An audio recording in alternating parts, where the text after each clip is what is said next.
Et ensemble, on va élever nos voix pour remercier le Seigneur. Merci Seigneur.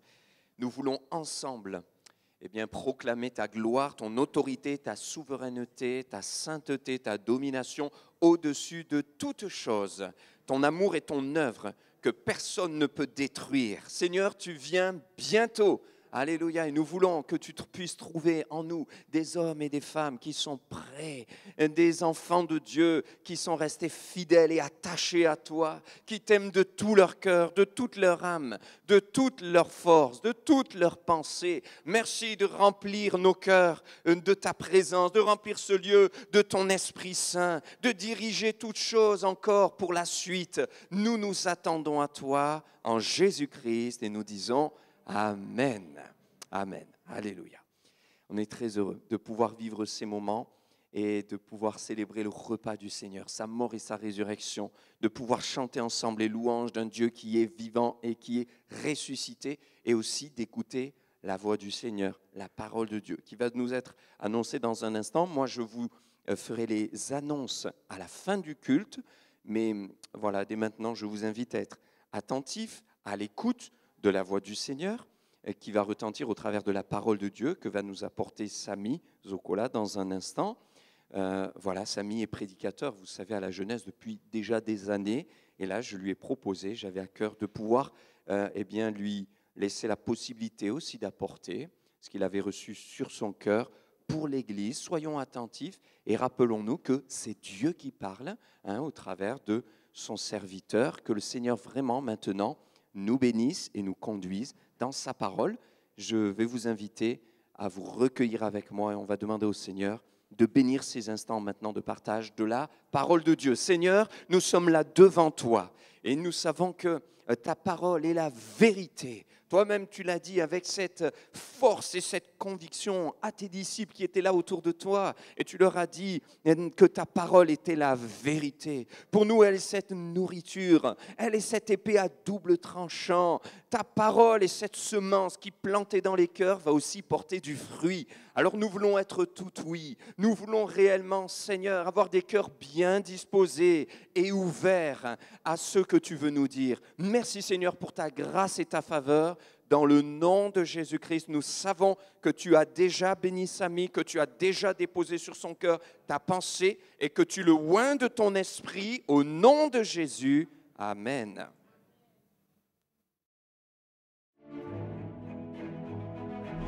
Le livre de l'Apocalypse est le livre le plus complexe et mystérieux de la Bible.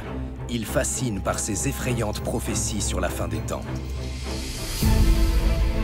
Est-ce que l'Apocalypse est une simple légende, ou ce livre repose-t-il sur une réalité géographique, historique et archéologique? L'image qu'on a de l'Apocalypse, c'est la fin des temps, c'est la déflagration, c'est tout Hollywood. Dans l'Antiquité, c'est pas du tout ça. Sur les traces des apôtres Paul, Jean et des premiers chrétiens, je suis allé découvrir des indices sur les sites archéologiques d'Asie mineure et rencontrer des spécialistes afin de m'aider à comprendre ces textes et son message. Il y a une grande controverse dans l'étude du Nouveau Testament. Est-ce que Jean, le prophète de l'Apocalypse, est la même personne que l'auteur du 4e évangile et des lettres de Jean? L'apôtre Jean est arrivé à Patmos en tant qu'exilé. Il a été déporté par les Romains.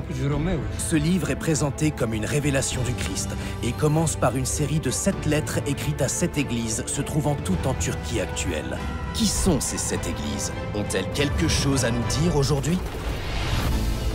En parcourant l'Asie mineure, cette terre d'aventure habitée de légendes et de mythes, ce voyage est devenu plus qu'une simple enquête. Il s'est changé en une quête personnelle de sens. C'est ça l'œuvre du symbolisme de l'Apocalypse, c'est de prendre des images pour nous faire voir des choses. La série documentaire Les 7 églises de l'Apocalypse est une enquête passionnante qui apporte des réponses et qui ne laisseront personne indifférent.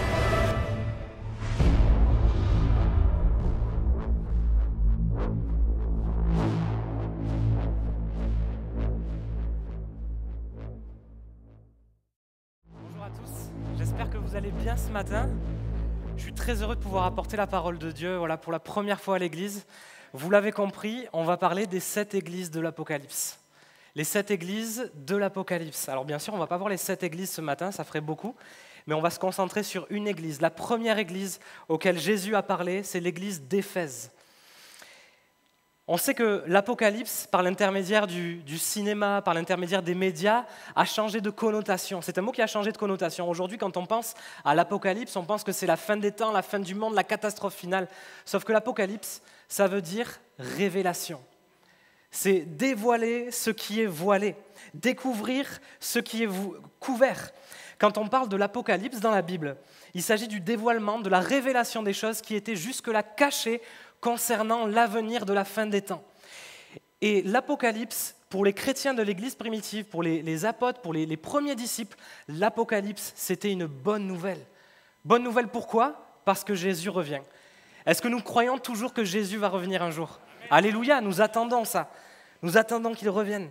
Et l'Apocalypse, c'était une bonne nouvelle, c'est un encouragement de quoi ? De tenir bon jusqu'à la fin, de persévérer jusqu'à la fin, jusqu'au retour de Jésus.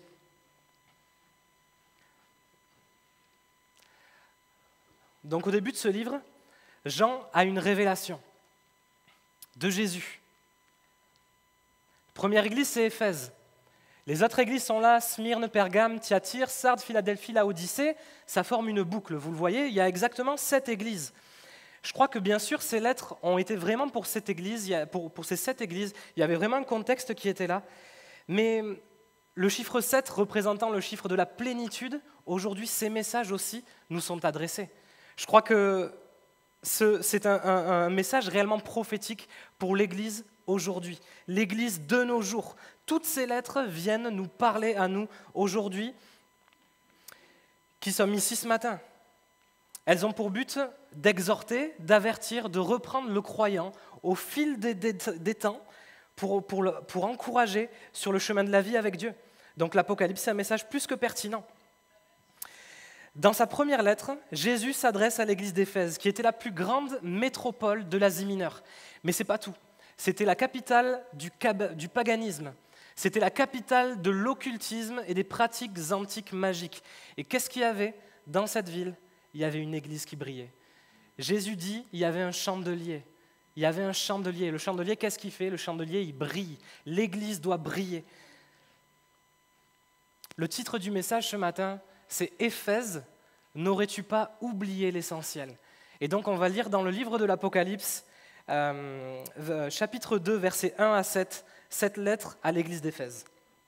« Écrit à l'ange de l'église d'Éphèse, voici ce que dit celui qui tient les 7 étoiles dans sa main droite. » C'est les 7 anges. « Celui qui marche au milieu des 7 chandeliers. » Ce sont les 7 églises, les 7 chandeliers d'or. « Je connais tes œuvres, ton travail et ta persévérance. Je sais que tu ne peux supporter les méchants, que tu as éprouvé ceux qui se disent apôtres et qui ne le sont pas, et que tu les as trouvés menteurs. Que tu as de la persévérance, que tu as souffert à cause de mon nom et que tu ne t'es point lassé. Mais ce que j'ai contre toi, c'est que tu as abandonné ton premier amour. Souviens-toi donc d'où tu es tombé, repens-toi et pratique tes premières œuvres, sinon je viendrai à toi et j'ôterai ton chandelier de sa place, à moins que tu ne te repentes.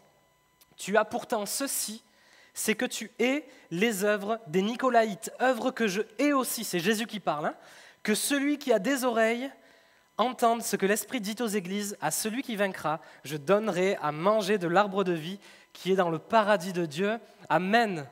Qui a envie de manger de l'arbre de vie qui est dans le paradis de Dieu ? Alléluia. On a tous envie de manger cet arbre de vie. Amen. Amen. Que celui qui a des oreilles entende ce que l'Esprit dit aux églises. Qui a des oreilles ce matin ? Alors on va voir, que dit Jésus à cette église ?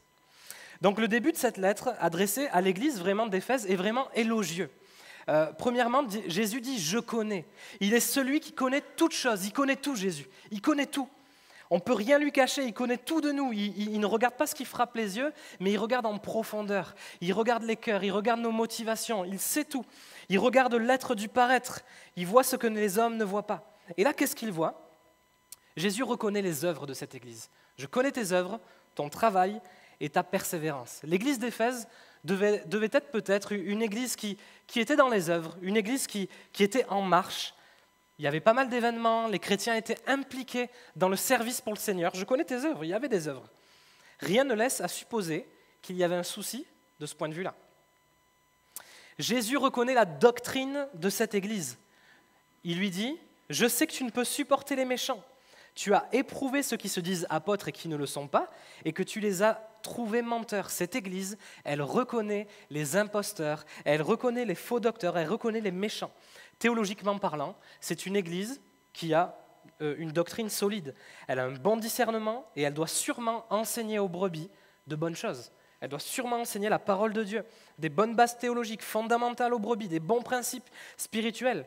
Peut-être même que la venue de Paul à Éphèse quelques années avant, nous pouvons voir ça dans les Actes des Apôtres, chapitre 19, et puis vous savez aussi que Paul a écrit une lettre aux Éphésiens. Peut-être que ça a contribué à ce que cette Église ait des colonnes, vraiment des colonnes solides dans la doctrine. Aujourd'hui, et particulièrement dans les temps que nous vivons, il est important d'avoir une saine doctrine de la parole de Dieu. Tout se dit aujourd'hui. Tout se dit, tout est dit. Tout est dit. Et il est important de veiller. Il est important de reconnaître les bonnes doctrines. Dans la parole de Dieu, dans Acte 17, il y avait ces Juifs-là, les Juifs de Bérée, qui regardaient comment la parole était... si la parole était véritable ou non. Ces Juifs de Bérée étaient de plus honnêtes gens que ceux de Thessalonique. Ils reçurent la parole de Dieu avec beaucoup d'affection, d'ardeur, examinant tous les jours les Écritures pour voir si ce qu'on leur disait était véritable. Regardez la suite. De sorte que plusieurs d'entre eux, et beaucoup de femmes grecques de qualité, et un assez grand nombre d'hommes crurent en Jésus-Christ. Mettre au centre de nos vies la parole de Dieu a un impact incroyable. Nous croyons qu'il y a un impact spirituel vraiment fort quand nous mettons au centre de nos vies la parole de Dieu. Est-ce que la parole de Dieu est au centre de nos vies? Nous voulons la mettre en pratique, nous voulons l'écouter, mais pas simplement les écouter, la mettre en pratique. Encore concernant la doctrine, Jésus dit à Éphèse, « Tu as pourtant ceci, c'est que tu hais les œuvres des Nicolaïtes, œuvres que je hais aussi. » Et plus loin, pour l'église de Pergame, Jésus dit quelque chose de particulier. Il lui dit, « J'ai quelque chose contre toi. Tu as là des gens attachés à la doctrine de Balaam, et plus loin, tu as aussi des gens attachés pareillement à la doctrine des Nicolaïtes. » Qui étaient les Nicolaïtes? Leur doctrine était une sorte d'antinomisme, c'est-à-dire que c'était une doctrine au nom de la suprématie de la grâce, l'indifférence à l'égard des principes spirituels et de la loi de Dieu. Ils abusaient de la liberté évangélique jusqu'à s'accommoder sous le prétexte de la grâce des repas de viande sacrifiés aux idoles et des désordres du paganisme comme l'impudicité ou encore l'immoralité sexuelle. C'était ça les Nicolaïtes. Je résume, grâce à la grâce, tout est grâce. Si Dieu me fait grâce, j'abuse de la grâce. Voilà. Nous ne sommes plus sous la loi, mais nous sommes sous la grâce. Alors c'est vrai, nous ne sommes plus sous la loi et nous sommes sous la grâce. Mais est-ce que c'est un prétexte pour vivre encore selon notre chair, selon les coutumes que les Nicolaïtes avaient, l'immoralité sexuelle, l'impudicité? Non. Bien sûr, nous sommes dans la grâce. Mais regardez ce que c'est la grâce. La grâce de Dieu, source de salut pour tous les hommes, a été manifestée. Elle nous enseigne à renoncer à l'impiété et aux convoitises mondaines, et à vivre dans le siècle présent selon la sagesse, la justice et la piété, en attendant la bienheureuse espérance et la manifestation de la gloire du grand Dieu et de notre Sauveur Jésus-Christ. Amen. C'est ça la grâce. La grâce de Dieu, c'est ça. On pense que des fois la grâce, oui, la grâce, tout est grâce. Oui, tout est grâce. Mais ce n'est pas un prétexte pour vivre charnellement. Ce n'est pas ça la grâce. L'Église d'Éphèse résistait à cette doctrine des Nicolaïtes, à cette doctrine pernicieuse et dangereuse. Donc Jésus, voilà, il recommande cette Église. Il ne fait aucun doute pour moi que ces dirigeants-là de l'Église d'Éphèse ont su protéger leurs troupeaux de ces hérésies destructrices pour le corps de Christ en empêchant le peuple de suivre ces fausses doctrines. On avance plus loin. Jésus dit, « Je reconnais que tu as de la persévérance, que tu as souffert à cause de mon nom et que tu ne t'es point lassé. Dans les épreuves et la tribulation, c'est une Église qui tient bon. » C'est une église qui est là, Éphèse, c'est la capitale de l'occultisme. C'est une église qui résiste aux mauvaises doctrines, c'est une église qui est là. Cette église persévère au milieu de la fournaise. Elle persévère dans le combat, dans les afflictions, dans les persécutions qu'ils vivaient. Elle souffre à cause du nom de Jésus, sans se lasser, sans faillir. Elle tient bon, mais, et là on y vient, ce que j'ai contre toi. Là, c'est le Seigneur qui parle, hein, à celui qui a des oreilles. Ce que j'ai contre toi, c'est que tu as abandonné ton premier amour. Et là, quand on lit ça, on tombe de haut quand même. Parce qu'on se dit, mais quoi Seigneur, je ne comprends pas. Tu reconnais nos œuvres, tu reconnais notre travail, tu reconnais notre persévérance, tu reconnais notre doctrine. Je ne m'attends pas du tout à ce que tu me dises ça. Tu as abandonné ton premier amour. Mais regarde tout ce qu'on fait pour toi, Seigneur. Alors que Jésus fait une éloge de certains points importants, on ne s'attend pas à ce qu'il dise ça. Mais alors pourquoi Jésus dit ça? Pourquoi Jésus dit « reviens à ton premier amour ». Ça ne marche plus.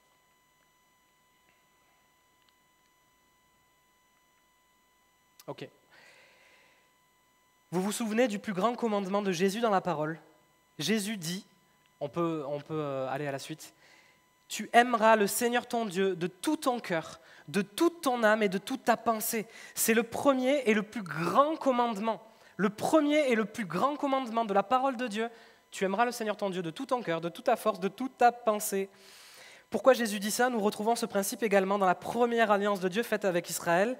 Écoute Israël, l'Éternel est notre Dieu, l'Éternel est le seul Dieu, le seul Éternel.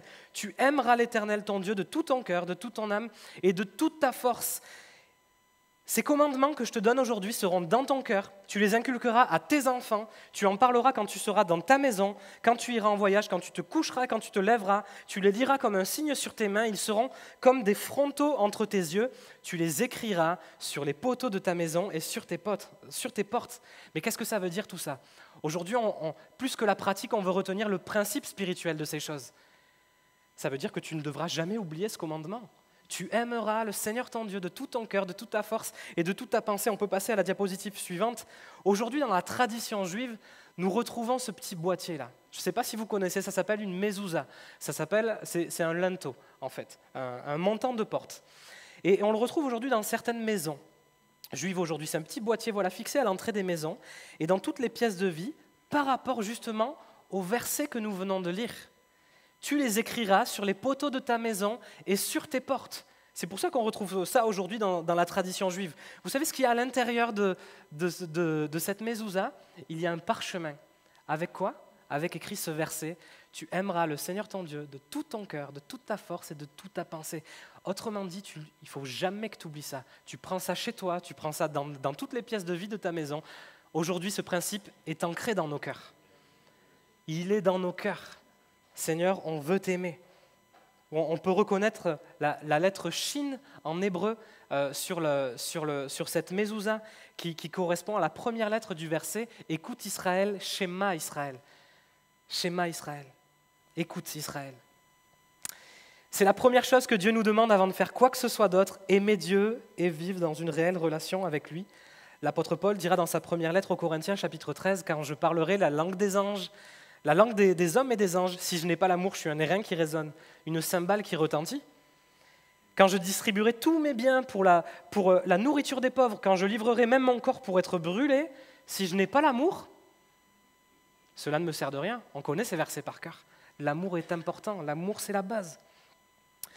L'amour agapé, c'est le mot qui est utilisé, l'amour agapé. Et là, c'est le même mot qui est utilisé quand Jésus dit « Reviens à ton premier amour », c'est premier amour agapé. Là, quand Paul parle, il parle aussi de l'amour agapé.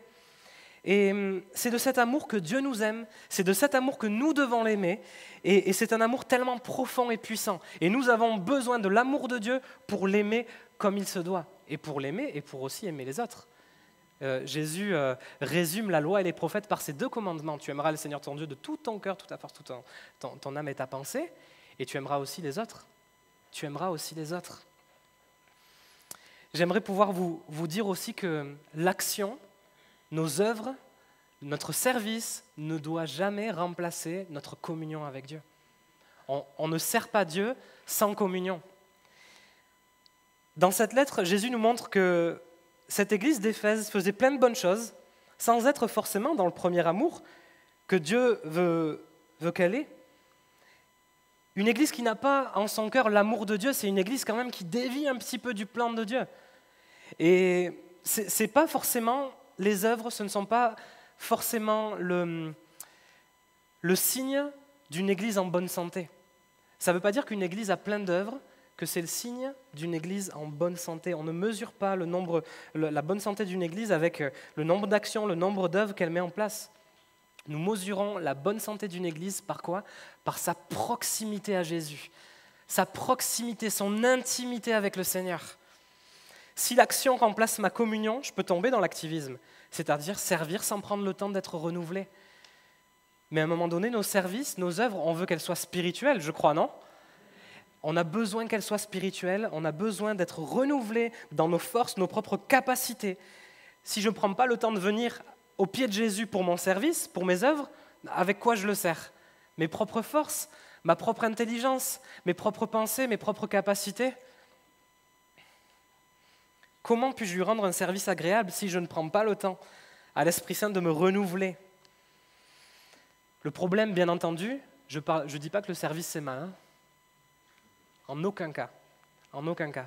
Jésus veut qu'on serve. Je crois que nous avons été sauvés aussi pour servir. Mais il y a une manière de servir. L'action ne remplace pas la communion. C'est la communion qui me pousse à l'action. La communion que j'ai me donne un feu qui me pousse à l'action, qui me pousse à servir Dieu, qui me pousse à faire le ménage, qui me pousse à louer le Seigneur, qui me pousse. C'est la communion avec Jésus qui me pousse. C'est ça l'ordre, c'est la priorité. Jésus d'abord, ensuite les autres choses après. Jésus d'abord, dans tous les domaines de notre vie. L'action ne me poussera jamais à la communion. Hein. Pas souvent. C'est pas souvent comme ça que ça marche. L'action, elle peut même m'éloigner parfois. Si je suis tout le temps dans l'action, dans le faire, dans toutes ces choses, l'action, elle peut m'éloigner complètement de la communion. Donc, nous ne devons jamais oublier que la communion est importante pour Dieu. Nous devons donc sonder les motivations de notre cœur de temps en temps. Il est bon de pouvoir le faire. Nos cœurs, nos actions. Pourquoi je fais les choses? Est-ce que c'est le fruit de ma relation avec Dieu?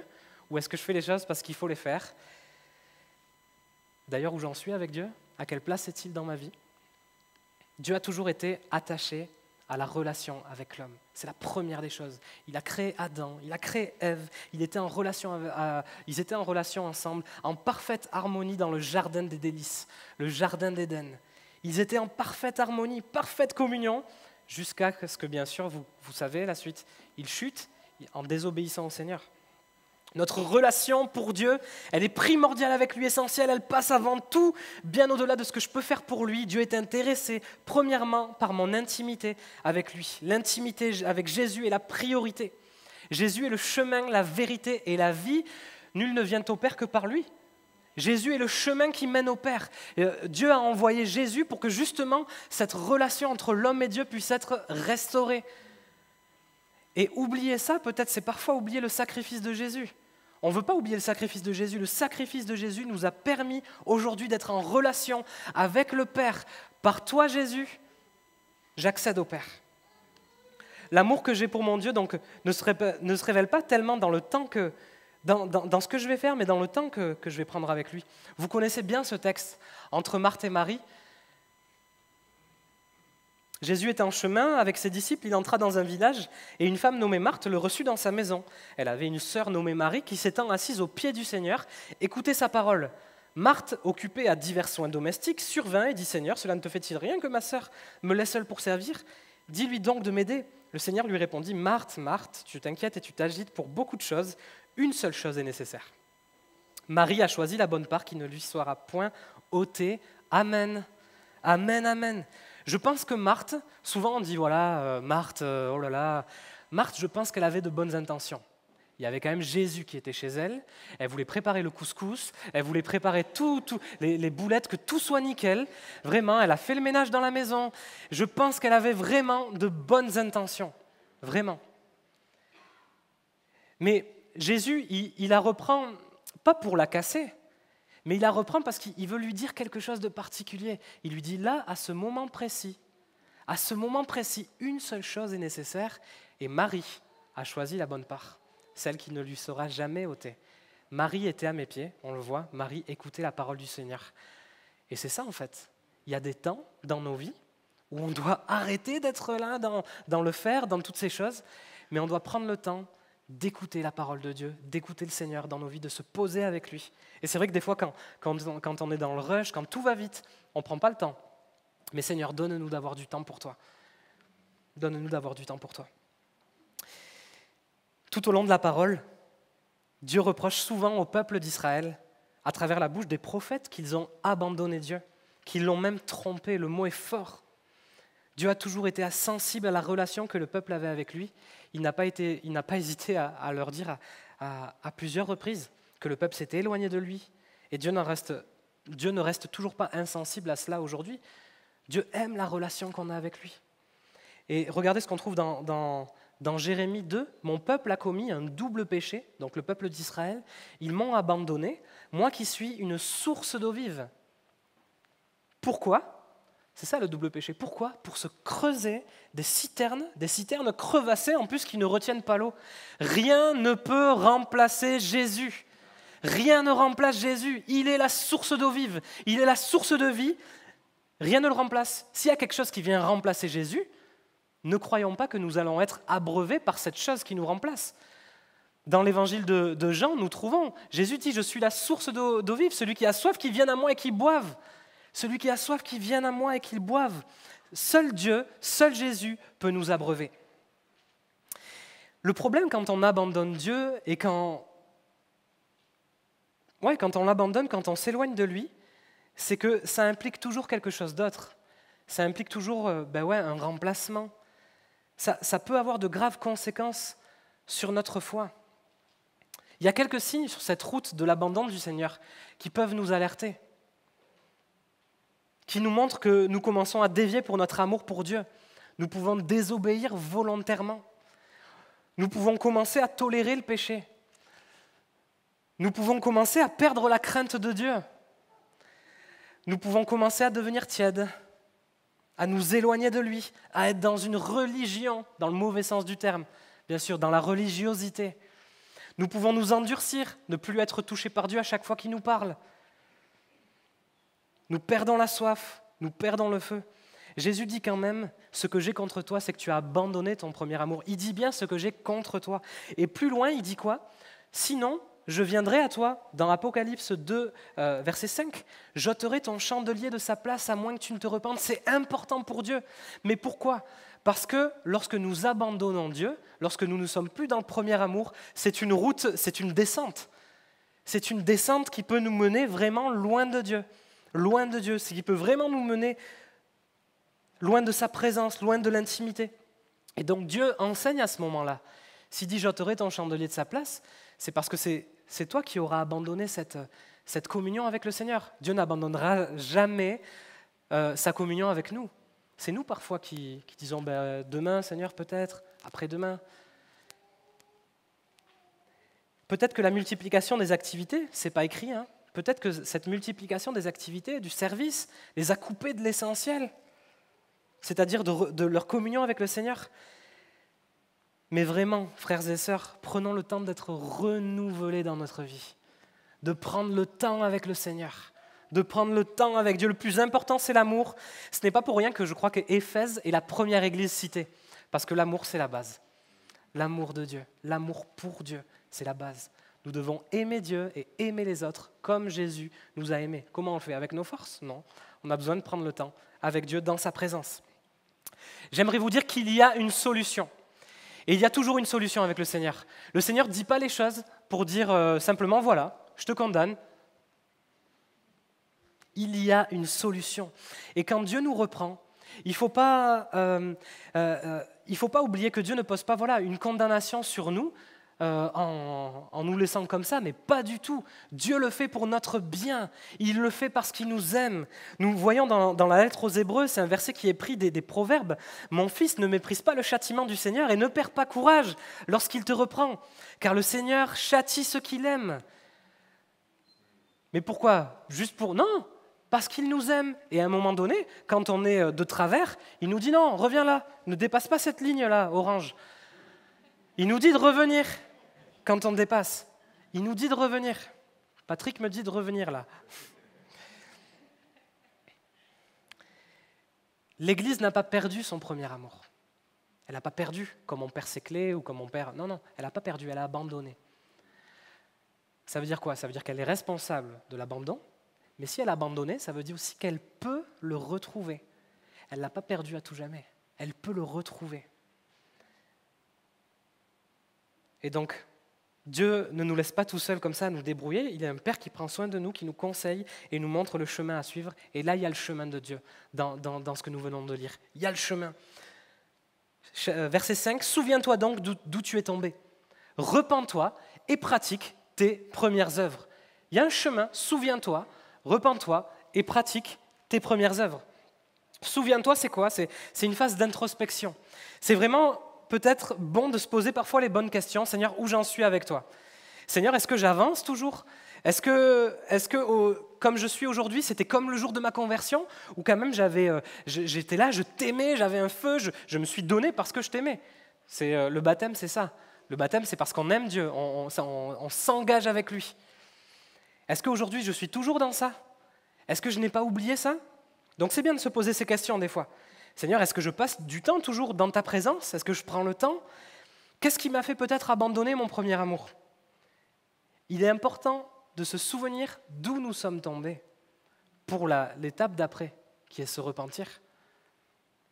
Sinon, comment je fais ? Je dis quoi au Seigneur si je ne me souviens pas d'où je suis tombé ? La repentance n'est pas quelque chose qui se fait une seule fois dans notre vie. Ce n'est pas quelque chose qui se fait le jour de notre conversion. Ça y est, on s'est repenti. Et non, c'est quelque chose qui se fait tout au long de notre vie. Et ce n'est pas quelque chose de lourd, ce n'est pas quelque chose de dur. Une repentance, c'est quoi ? C'est venir devant le Seigneur. Seigneur, juste pardon pour ce que je suis, pardon peut-être pour ce que j'ai dit aujourd'hui. Et la repentance, ce n'est pas simplement une demande de pardon. La repentance, que ce soit en hébreu ou en grec, la teshuva ou métanoïa, ce n'est pas juste une demande de pardon. C'est un changement de mentalité, un changement d'attitude, un changement de pensée et donc un changement d'action. Ce n'est pas dire « Seigneur, pardon » et je refais la même chose le lendemain. Ben non. Mais c'est comme les relations humaines.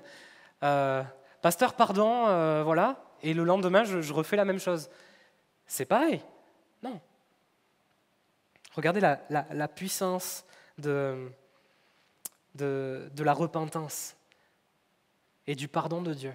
Si mon peuple, sur qui est invoqué mon nom, s'humilie, prie, cherche ma face, vous connaissez ce verset par cœur, et s'il se détourne de ses mauvaises voies, c'est ça la repentance. Je l'exaucerai des cieux, je lui pardonnerai son péché et je guérirai son pays. Amen. Qui a envie de se repentir ? Amen. On a tous envie de se repentir. Mais oui, la repentance, ce n'est pas quelque chose de dur. On doit être simple devant Dieu. On doit être simple devant le Seigneur, vraiment.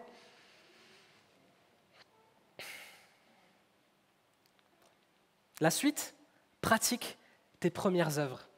Et ici, le Seigneur ne demande pas de pratiquer tes premiers services. Peut-être que tu faisais des choses que tu ne feras pas plus tard. Il ne demande pas de pratiquer tes premiers services, mais peut-être qu'il te rappelle la manière dont tu les faisais pour lui. Peut-être que tu prenais le temps dans ce service-là. Tu disais, Seigneur, voilà, qu'est-ce qu'il faut que je fasse, qu'est-ce qu'il faut que j'apporte, qu'est-ce qu'il faut, lorsque je fais la louange, quelle est ta pensée que tu veux communiquer à l'Église ? Peut-être que tu prenais le temps de prier un peu plus, pour le service et pour autre chose. Seigneur, voilà, est-ce que cette maison, elle est faite pour nous ? Est-ce que c'est là que tu veux qu'on aille ? C'est quand même à 50 km de l'église. Seigneur, je te pose la question. Est-ce que tu es d'accord ? Vous savez, c'est ça, cette intimité, cette proximité avec Dieu. L'inclure dans tout ce qu'on fait, dans tous nos projets.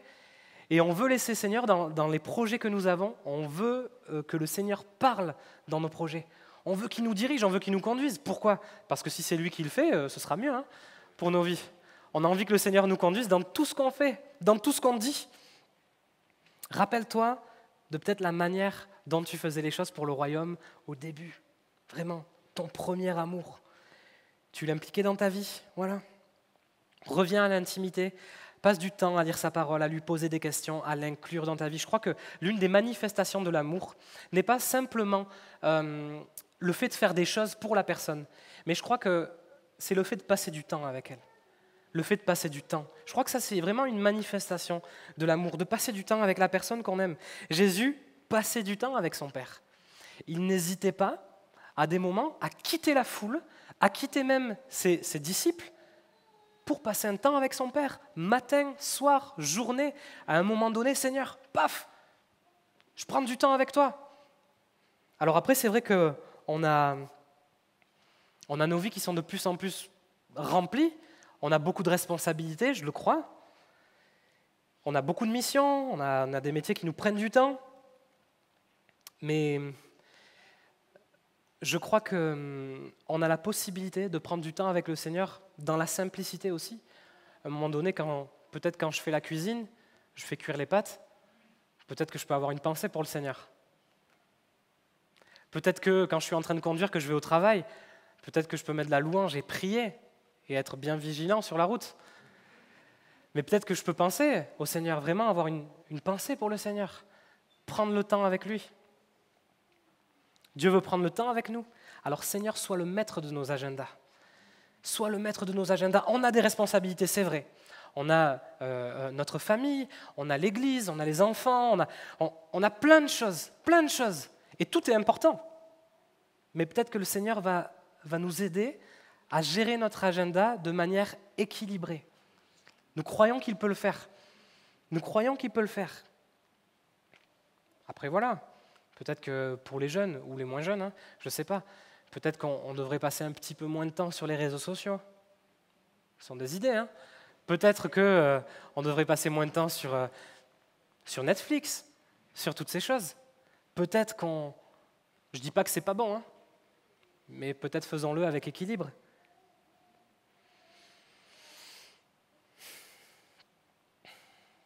Seigneur, on veut t'aimer. On veut t'aimer, Seigneur. Comme le premier jour. Le premier amour, c'est ça. On veut revenir à notre premier amour.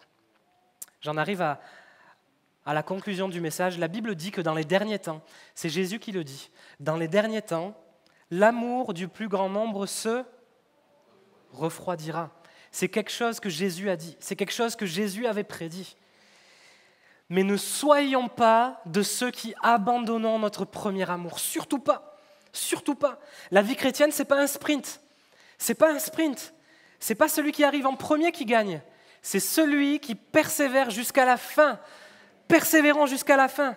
Alors de notre côté, posons-nous la question peut-être ce matin.